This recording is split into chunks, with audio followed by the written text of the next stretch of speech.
The government let them criticize also, but blocking the debate, not allowing the house, is not acceptable at all. It's totally undemocratic.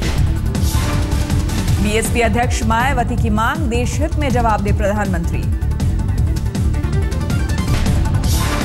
उल्टा चोर कोतवाल को डांटे की मुद्रा में आए पाकिस्तान के पूर्व राष्ट्रपति परवेज मुशर्रफ, पेशावर कांड को लेकर भारत पर उठाई उंगली। भारत के खिलाफ हाफिज सईद की खतरनाक साजिश का खुलासा, दिल्ली समेत बड़े शहर निशाने पर। जनवरी में अमेरिकी राष्ट्रपति बराक ओबामा के दौरे के वक्त हिंदुस्तान को दहलाने की साजिश, खुफिया एजेंसी को आतंकियों की बातचीत से लगी भनक। सूत्रों के मुताबिक साजिश को अंजाम देने के लिए हाफिज सईद ने लश्कर के खूंखार आतंकियों का मॉड्यूल तैयार किया। आईएसआई से भी मिली मदद। लश्कर के मॉड्यूल को कराची में पनाह लिए इंडियन मुजाहिदीन के आतंकवादी भी कर रहे हैं मदद, खुफिया रिपोर्ट से खुलासा। राजधानी दिल्ली के होटल आतंकवादियों के निशाने पर, होटल मालिकों से सुरक्षा बढ़ाने के निर्देश।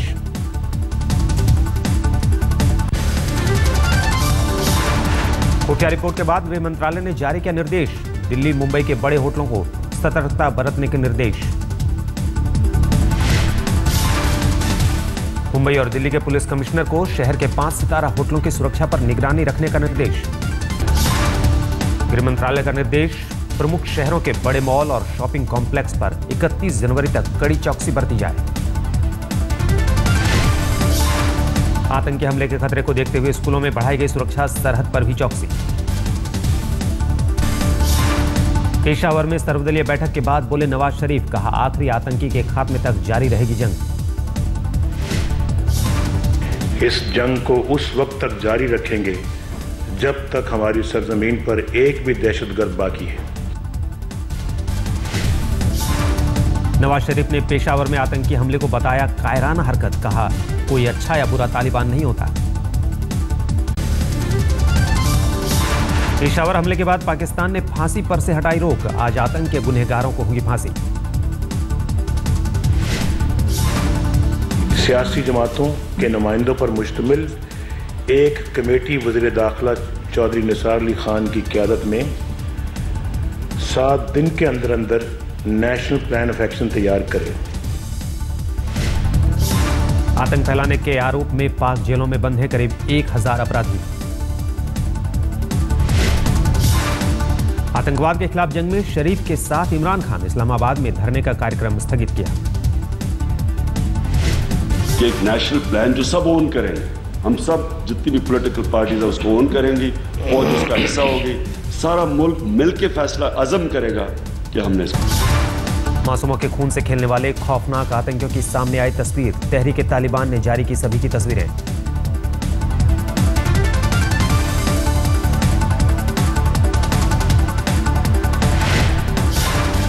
तहरीक तालिबान ने किया दावा, इन्हीं आतंकियों ने मंगलवार को पेशावर में आर्मी स्कूल पर बोला था हमला।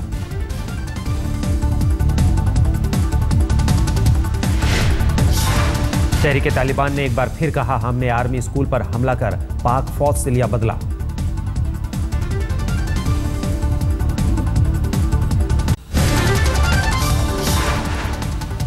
कश्मीर के कुपवाड़ा में सुरक्षा बलों और आतंकियों के बीच मुठभेड़, सुरक्षा बलों ने एक आतंकी को मार गिराया।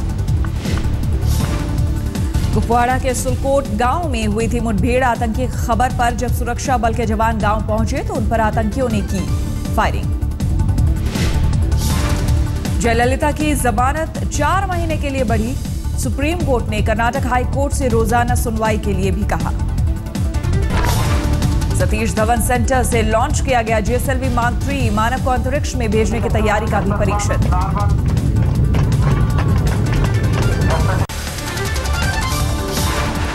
सुप्रीम कोर्ट ने रद्द की मध्य प्रदेश हाई कोर्ट की जांच कमेटी, यौन शोषण के आरोपी मध्य प्रदेश हाई कोर्ट के जज मामले की कर रही थी जांच। कहा या तो चीफ जस्टिस ऑफ इंडिया करे जांच की अध्यक्षता या MP छोड़ किसी दूसरे राज्य के चीफ जस्टिस की अध्यक्षता में कराई जाए जांच।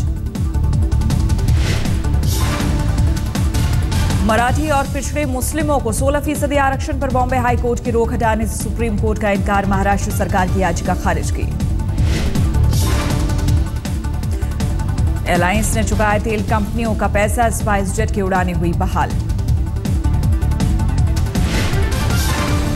लगातार 5 दिनों की गिरावट के बाद शेयर बाजार में फिर लौटी हरियाली। करीब 300 अंकों की बढ़त के साथ कारोबार कर रहा है सेंसेक्स। जीएसटी बिल के लिए जरूरी संविधान संशोधन बिल को कैबिनेट की मंजूरी। बिल को सदन में पेश करने का रास्ता साफ। कानून बनने के लिए अभी भी है लंबा रास्ता। संविधान संशोधन बिल को संसद की मंजूरी और कम से कम आधे राज्यों की लेनी होगी रजामंदी।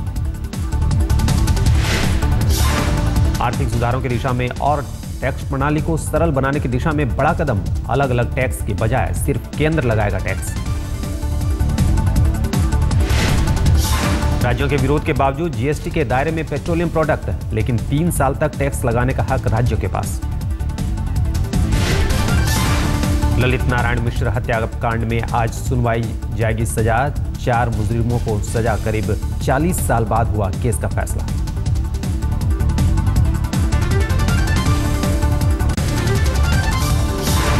शिवसेना विधायक हर्षवर्धन यादव की बदतमीजी, पुलिस अफसर पर तमाचा मारने का आरोप।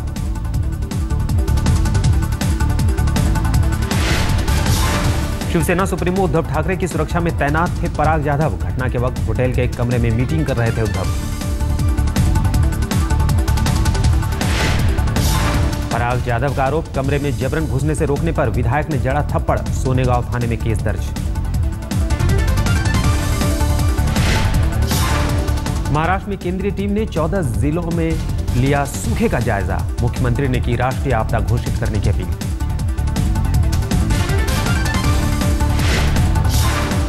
फडणवीस का बयान, जांच कमेटी ने माना कि इस साल 2012 के मुकाबले स्थिति दोगुनी खराब। करीब 25,000 गांव प्रभावित।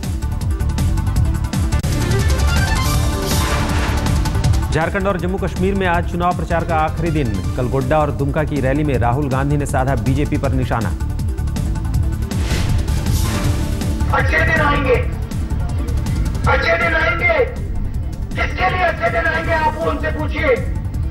आदिवासियों के लिए नहीं, किसान के लिए नहीं, मजदूर के लिए नहीं, इन महिलाओं के लिए नहीं, 4-5 बिजनेसमैन के लिए अच्छे दिन आएंगे। बीजेपी नेता शहनवाज हुसैन की गोड्डा में बड़ी रैली। कहा, मोदी राज आते ही आया सस्ते का जमाना। खेती आ गई, डीजल सस्ता, पेट्रोल सस्ता, प्याज भी सस्ता हो गया। प्याज हुआ ना, खाली बिरयानी बनाते हैं तो प्याज सस्ता हुआ कि नहीं। केंद्रीय मंत्री उमा भारती ने जम्मू में की चुनावी रैली। विरासत की राजनीति को खत्म करने का किया आह्वान।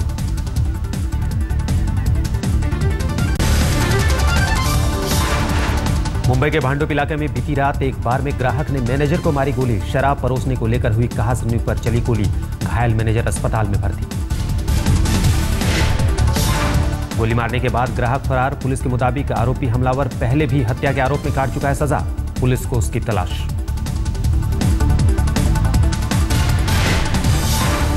दिल्ली के नरेला इलाके में महिला की गोली मारकर हत्या। रिश्तेदार ने मारी गोली। महिला एक रेप के मामले में थी गवाह। मुजफ्फरनगर में 10वीं की छात्रा के साथ गैंगरेप का सनसनीखेज मामला। रेप के बाद आरोपियों ने बनाया वीडियो। गांव के ही 3 लड़कों ने किया रेप। पुलिस कर रही कार्रवाई में आनाकानी। इंसाफ के लिए पीड़ित परिवार खा रहा दर-दर की ठोकरें। हिमाचल प्रदेश में बर्फबारी से जनजीवन अस्त व्यस्त। शिमला, कुफरी, रोहतांग, मनाली, कुल्लू में ज्यादातर सड़कें जाम। लोग फंसे। बर्फबारी से सैकड़ों गांवों में बिजली आपूर्ति ठप। कई गांवों में पानी की पाइपलाइन जमने के कारण पेयजल की समस्या। दिल्ली में सीआईआई ने किया इंडिया हेल्थ समिट। स्वास्थ्य के क्षेत्र में पब्लिक और प्राइवेट सेक्टर की भागीदारी पर जोर। दिल्ली के लाजपत नगर में बाग बकरी चाय लाउंज का उद्घाटन। लोगों ने किया सुगंधित चाय का लिया मजा। बाग बकरी रिश्ते बनाता है, मतलब कि अच्छी चाय के ऊपर यदि आप बैठते हो तो आपकी डिफरेंसेस वो कप में डिसॉल्व हो जाते हैं, रिजॉल्व हो जाते हैं और आप मित्र बन के आगे बढ़ते हो जीवन में। ब्रिस्बेन टेस्ट में दूसरे दिन का खेल खत्म। ऑस्ट्रेलिया के 4 विकेट खोकर बनाए 221 रन। उमेश यादव ने झटके 3 विकेट। ब्रिस्बेन में 408 रन पर सिमटी टीम इंडिया की पहली पारी। ऑस्ट्रेलिया ने आज 97 रन पर समेट लिए भारत के 6 विकेट। 81 रन पर आउट हुए रहाणे। टिकने के बाद बड़ी पारी नहीं खेल पाए ज्यादातर भारतीय बल्लेबाज। रोहित शर्मा 32, धोनी 33 और अश्विन 35 रन पर आउट। भारतीय मुक्केबाज सरिता देवी पर लगा 1 साल का प्रतिबंध। पाबंदी के साथ 1000 स्विस फ्रैंक का जुर्माना भी। 2016 के रियो ओलंपिक में ले सकेंगी हिस्सा। भारतीय हॉकी संघ ने शुरू की ऑनलाइन हॉकी अकादमी। बच्चे अब कंप्यूटर पर सीख सकेंगे हॉकी के गुर।